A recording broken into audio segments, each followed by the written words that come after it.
Hi எல்லோரும் எப்படி இருக்கீங்க? எல்லோரும் ரொம்ப நல்லா இருப்பீங்க அப்படின்னு நினைக்கிறேன். இன்றைக்கி vlog வந்து மத்தியானத்துலேருந்து ஸ்டார்ட் பண்ணுறேன். லஞ்சுக்கு இன்றைக்கி பழைய சாதம் தான். ஸோ ஈவினிங்க்கு ஏதாவது ரெடி பண்ணலாமே அப்படின்னு ஸ்டார்ட் பண்ணியிருக்கேன். ஸோ வேர்க்கடலை வந்து மைக்ரோவேவில் வறுத்து எடுத்திருக்கேன். அதுக்குள்ளே பார்த்தீங்கன்னா அபிகிட்டேருந்து ஃபோன் வந்தது. நானும் என் ஃப்ரெண்டும் வருவோம், ஒரு 2 hours தான் இருப்போம், டின்னர் சாப்பிட்டுட்டு திரும்ப போயிடுவோம் அப்படின்னா சரின்ட்டு அவனுக்காக சமையல் ஸ்டார்ட் பண்ணிட்டேன். சிம்பிளாக ஒரு பூண்டு சட்னி, நிலக்கடலை வறுத்துருந்தேன் பார்த்தீங்களா, அது கூட தேங்காய் சேர்த்து சட்னிக்கு எடுத்து வச்சுருக்கேன். சப்பாத்திக்கு மாவு பிசைஞ்சிட்டேன். இந்த பக்கம் பன்னீர் கிரேவிக்கு தேவையான ஜிஞ்சர் கார்லிக் பேஸ்ட் ரெடி பண்ணி வச்சுருக்கேன். வெங்காயம் இது எல்லாமே உரித்து ரெடி பண்ணியாச்சு. பன்னீர் கிரேவிக்கு பார்த்தீங்கன்னா 2-3 காஷ்மீரி சில்லி, 5-6 முந்திரி பருப்பு, 5-6 பாதாம், 1 டேபிள் ஸ்பூன் வெள்ளை எள்ளு, 1 டீஸ்பூன் கசகசா, கொஞ்சமாக கசூரி மேத்தி, இதெல்லாம் பால் சுட வச்சுட்டு அதில் ஊற வச்சுக்க போகிறோம். நல்லாயிருக்கும் பன்னீர் கிரேவி. இந்த மாதிரியும் செஞ்சு பாருங்கள். ஸோ இது ஊறட்டும். அதுக்குள்ளே கேசரிக்கு பதில் பால் கேசரி மாதிரி செய்யலாம் அப்படின்ட்டு இது வந்து ரெசிபி நான் ஃபேஸ்புக்கில் பார்த்தேன். ஸோ அதை தான் ஃபாலோ பண்ணுறேன். 1 கப்பு ரவைக்கு 1.5 கப் அளவுக்கு பால், நார்மல் பால் தான், மிக்ஸ் பண்ணி வச்சிடலாம். கொஞ்சம் நேரம் ஊறட்டும்.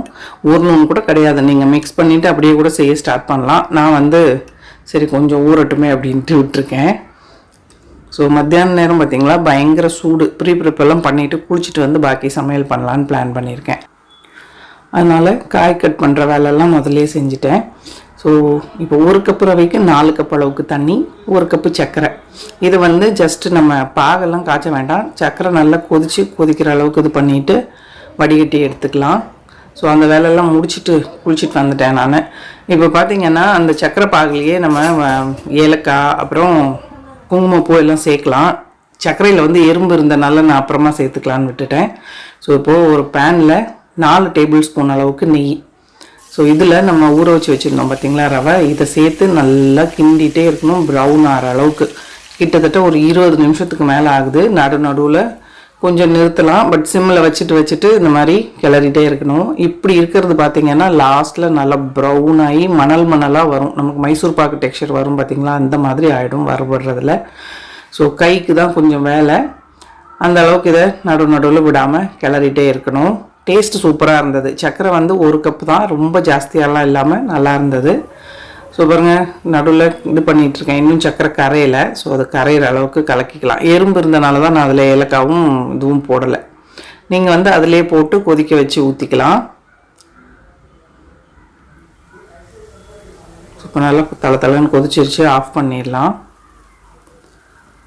இப்போ பாருங்கள் இந்த ரவை பார்த்திங்கன்னா ஒவ்வொரு கொஞ்சம் வேக ஒவ்வொரு டெக்ஸ்சர் மாறிக்கிட்டே இருக்குது. இப்போ இதில் ஒரு 2 டேபிள் ஸ்பூன் அளவுக்கு கடலை மாவு, இது நல்ல கலரும் கொடுக்கும், வாசனையாகவும் இருக்கும். அதுக்காக இது ஸ்கிப் பண்ணாதீங்க, கட்டாயம் சேர்த்துக்கோங்க. சேர்த்துட்டு திருப்பியும் மிக்ஸ் பண்ணிகிட்டே இருக்க வேண்டியது தான். கொஞ்சமாக குங்குமப்பூ சேர்த்துக்கிறேன், இதுவும் ஆப்ஷனல் தான். ஏலக்காய் சேர்க்குறோம், அதனால் வாசனைக்கு ஏலக்காயே போதுமானது, இருந்ததுன்னா சேர்த்துக்கோங்க. இப்போ எப்படி டெக்ஸ்சர் ஆயிடுச்சு பார்த்திங்களா, அப்படியே தனித்தனியாக ஒவ்வொரு ரவையும் உதிராக அப்படியே மணல் மாதிரி ஆகிடுச்சு. ஊற்றின நெய் எல்லாம் பிரிஞ்சு வர ஆரம்பிச்சிருச்சு. இப்போ ஏலக்காய் சக்கரை கூட பொடிச்சது கொஞ்சம் சேர்த்துருக்கேன். இப்போ பாருங்கள் நல்ல வாசனை வந்து நம்ம ஊற்றின நெய் எல்லாம் பிரிஞ்சு வர ஆரம்பிச்சிருச்சு. டெக்ஸ்சருமே பார்த்திங்கன்னா மணல் மாதிரி இருக்குது. இந்த மாதிரி ஸ்டேஜில் தான் நம்ம இப்போது கொதிக்க வச்சுருந்த சர்க்கரையை சேர்த்துக்கலாம். நீங்கள் இதில் முந்திரி பருப்பு கிஸ்மிஸ் இதெல்லாம் வறுத்து சேர்க்கணும் அப்படின்னா இது கொஞ்சம் கட்டிப்பட்டதுக்கப்புறம் சேர்த்துக்கலாம். நான் இன்றைக்கி அதெல்லாம் எதுவுமே வறுத்தெல்லாம் சேர்க்க போகிறதில்ல. கிஸ்மிஸை வந்து ரவை வெந்துட்டுருக்குப்போ அப்படியே கொஞ்சமாக சேர்த்துற போகிறேன். நட்ஸை லாஸ்ட்டில் துருவி சேர்த்துக்கலான் இருக்கேன். இது தண்ணி சேர்த்ததுக்கப்புறம் தெரிக்குது, அதனால மூடி போட்டிருக்கேன். நடுவில் திறந்து கிளறி கொடுத்தேன். பாருங்கள் ஓரளவுக்கு நல்லா கட்டியாக ஆரம்பிச்சிருச்சு. இது வந்து பேன்லேருந்து அப்படியே சுருண்டு வரும் நம்ம அல்வா பதத்துக்கு. அந்த மாதிரி வந்ததுனா தான் நமக்கு இந்த இது ரெடி ஆகிடுச்சின்னு அர்த்தம். அது வரைக்கும் கிண்டிகிட்டே இருக்கணும். இருட்டுறதுக்கு முன்னாடி ஆரம்பித்தோம் பாருங்கள், நல்லா இருட்ட ஆரம்பிச்சிருச்சு. இவனுங்க பாருங்கள் இங்கே வந்து படுத்துருக்காங்க பாருங்கள், இருட்ட ஆரம்பிச்சிருச்சு. ஸோ பார்த்திங்கன்னா இப்படி இந்த மாதிரி பேனில் ஒட்டாமல் சுருண்டு வர ஆரம்பித்ததும் நமக்கு இந்த பால் கேசரி ரெடி, பால் ஹல்வான்னு கூட சொல்லலாம். ஸோ அவ்வளோதான், ரெடி ஆகிடுச்சு. ஒரு பேனுக்கு மாற்றிடலாம். நெய்யெல்லாம் பிரிஞ்சு வந்து நல்லா இந்த மாதிரி சட்டியில் ஒட்டாமல் சுருண்டு வர்றப்போ இறக்கிடணும்.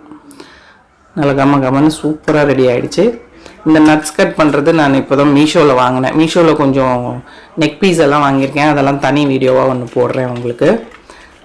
இந்த மாதிரி மேலே கொஞ்சம் துருவி சேர்த்துக்கிறேன். உங்களுக்கு நெய்யில் வறுத்த இதுதான் பிடிக்கும் அப்படின்னா கிஸ்மிஸ் முந்திரி பருப்பெல்லாம் நெய்யில் வறுத்து நீங்கள் சேர்த்துக்கலாம்.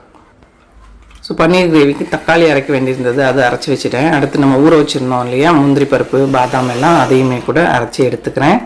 அதுக்கப்புறமா நிலக்கடலை சட்னிக்கும் மிக்சியில் போட்டு வச்சுருந்தேன், அதையும் அரைச்சாச்சு. அப்புறம் பன்னீருக்கு தேவையான வெங்காயம் ஒரு 2 வெங்காயம் பொடியாக கட் பண்ணி எடுத்துக்கிறேன். ஸோ இப்போ மசாலா பவுடர் எல்லாமே கூட பிளேட்டில் ரெடியாக எடுத்து வச்சிட்டோன்னா ஈஸியாக இருக்கும். மஞ்சத்தூள், மிளகாத்தூள், காஷ்மீரி மிளகாத்தூள், மல்லித்தூள், கொஞ்சமாக வறுத்து பிடிச்ச ஜீரகம், கொஞ்சம் கரம் மசாலா. நார்மலாக எல்லாத்துலேயுமே கிட்டத்தட்ட நார்த் இந்தியன் கிரேவியில் இந்த மசாலாஸ் தான் போகும். மல்லித்தூள் மட்டும் நான் ஒரு 2-3 டீஸ்பூன் சேர்த்துப்பேன். மிளகாத்தூளும் காஷ்மீரி ரெட் சில்லியும் ஒரு டீஸ்பூன் எடுத்து வச்சுருக்கேன். ஸோ இப்போ அந்த ஸ்வீட் பண்ண பேன் நெய்யெல்லாம் இருக்கு இல்லையா, அதுலேயே இப்போது சப்ஜி பண்ணிக்கலாம். ஸோ 2 டேபிள் ஸ்பூன் எண்ணெய் சேர்த்துக்கிறேன். இது கூட தாளிக்கிறதுக்கு பிரிஞ்சி இலை, கொஞ்சமாக பட்டை, 2 கிராம்பு சேர்த்துருக்கேன். ஏலக்காய் வேணும் அப்படின்னா சேர்த்துக்கோங்க. ஒரு அரை டீஸ்பூன் அளவுக்கு மிளகு, 1 டீஸ்பூன் ஜீரகம். ஸோ இதெல்லாம் பொரிஞ்சு வந்ததுக்கப்புறமா நம்ம கட் பண்ணி வச்சுருக்க 2 பல்லாரி வெங்காயம், இன்னும் கூட பொடியாக கட் பண்ணோன்னா நீங்கள் கட் பண்ணிக்கலாம். ஸோ இதையுமே கூட கண்ணாடி பதம் ஆற அளவுக்கு வதக்கிடலாம். அவன் ஒரு 8:45 வருவேன்னு சொன்னான், வந்துட்டு 10:10 கிளம்பிடுவேன் மம்மின்னு. அதனால் சரி ஃப்ரெண்டையும் கூட்டிகிட்டு வராங்கிறனால ஒரு 2-3 டைப்பு டின்னர் பண்ணலான்னு பண்ணிகிட்ருக்கேன். 200 கிராம் பன்னீர் அந்த பக்கம் சைடில் அதையும் கட் பண்ணி எடுத்தாச்சு. ஸோ பாருங்கள் வெங்காயம் நல்லா இந்த அளவுக்கு வதங்கினதுக்கப்புறமா ginger garlic paste 1 tablespoon அளவுக்கு சேர்த்துக்கிறேன். நீங்கள் இடித்து சேர்க்கணுன்னாலும் சேர்த்துக்கலாம். ஸோ இதுவுமே கூட பச்சை வாசனை போகிற அளவுக்கு வதக்கிடலாம். இது வதங்கினதுக்கப்புறமா 2 தக்காளி மிக்சியில் பியூரை பண்ணி வச்சுருந்தேன் இல்லையா, அதையும் சேர்த்துருக்கேன். ஸோ இதுவுமே கூட எண்ணெய் பிரிஞ்சு வர அளவுக்கு வதக்கிடணும். இப்போது இதுக்கு தேவையான அளவுக்கு உப்பு சேர்த்துக்கலாம்.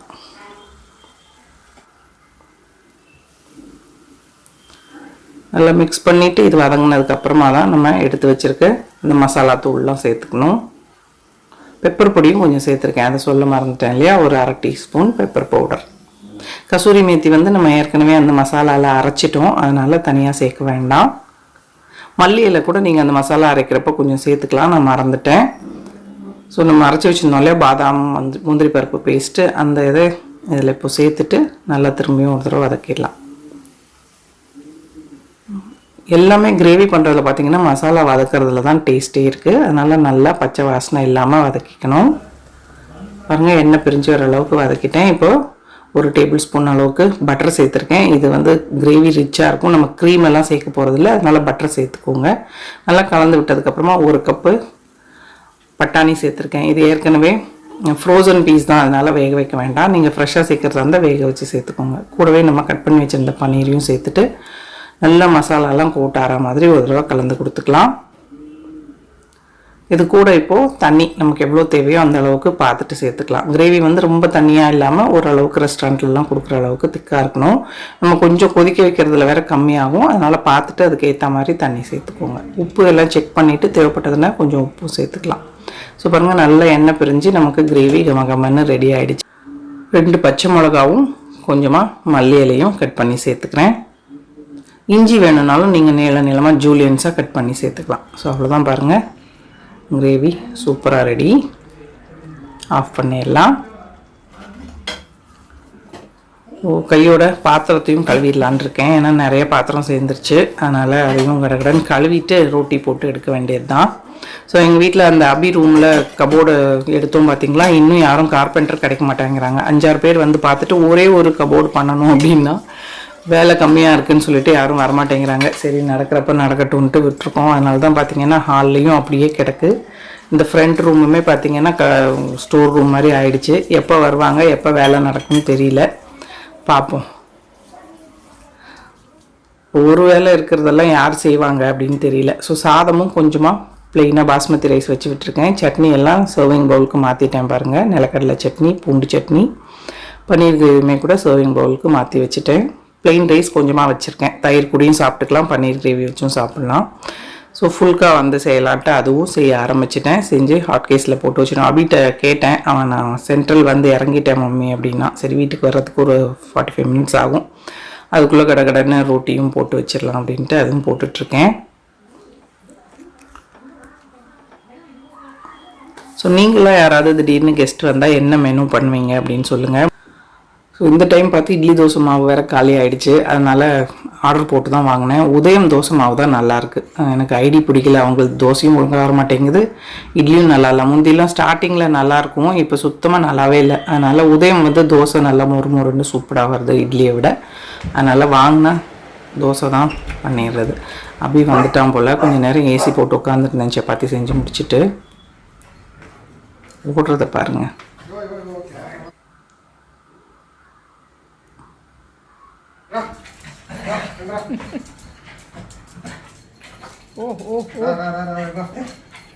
ஹாய் வெச்சுனா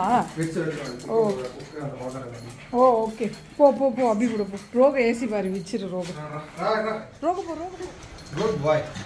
சரி சரி சரி சரி come and you fresh up inside. Hey hey full time நம்ம பார்த்துக்குறோம், அவன் வந்தால் பாருங்களேன் என்ன பாடு அப்படின்னு நம்மளெல்லாம் கண்டுக்கவே மாட்டானுங்க. சரி ஒரு 5-6 தோசை வந்து சூடாக ஊற்றிடலாம் அப்படின்ட்டு சாப்பிட்றதுக்கு முன்னாடி.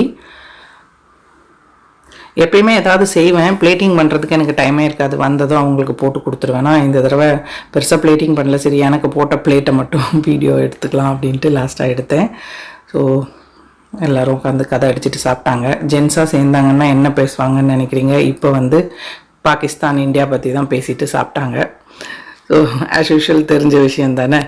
ஸோ ஹோப் இந்த வீடியோ உங்கள் எல்லாருக்கும் பிடிச்சிருக்கும் அப்படின்னு நினைக்கிறேன். பிடிச்சிருந்ததுன்னா லைக் பண்ணுங்கள், ஷேர் பண்ணுங்கள், மறக்காமல் நம்ம சேனலுக்கு சப்ஸ்கிரைப் பண்ணிக்கோங்க. இவ்வளோ நேரம் இந்த வீடியோ பார்த்தவங்க எல்லாருக்கும் என்னுடைய நன்றி, வணக்கம். Love you all.